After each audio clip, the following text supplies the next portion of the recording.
اللہ تعالیٰ قرآن پاک میں فرما رہا ہے کہ نماز قائم رکھو اور زکوٰۃ دیا کرو۔ رمضان المبارک میں اللہ تعالیٰ نے فطرانہ رکھا ہے اپنے مالدار بندوں پر، غریب بندوں کے لیے، تاکہ ان کی عید اور رمضان اچھے گزر جائیں۔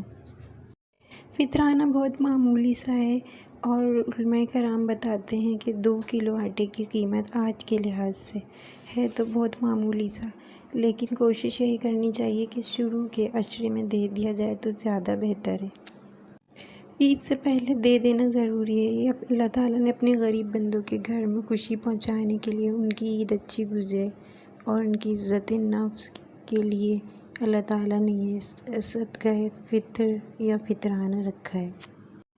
گھر کے ہر ایک افراد کا فطرہ جاتا ہے 2 کلو آٹے کے حساب سے، تو غریب کے گھر میں خوشی پہنچتی ہے۔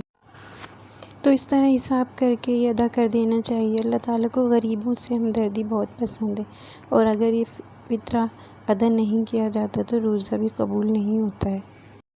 اور اللہ کے مالدار بندوں کے لیے اللہ نے زکوٰۃ کا حکم دیا ہے، مال کا 40واں حصہ ادا کرنا ہی کرنا ہے۔ تو ہمیں غریبوں کا خیال کرتے ہوئے، ان کی خوشی کا خیال کرتے ہوئے بن مٹھی ان کی مدد کرنی چاہیے، اور ان کی عزت نفس کا خیال رکھنا چاہیے، تاکہ غریب اور ان کے بچے بھی دل کھول کر عید کی خوشیاں منا سکیں۔ اپنی فرسٹ ویڈیو میں اس چینل کو بنانے کا مقصد بیان کر چکی ہوں۔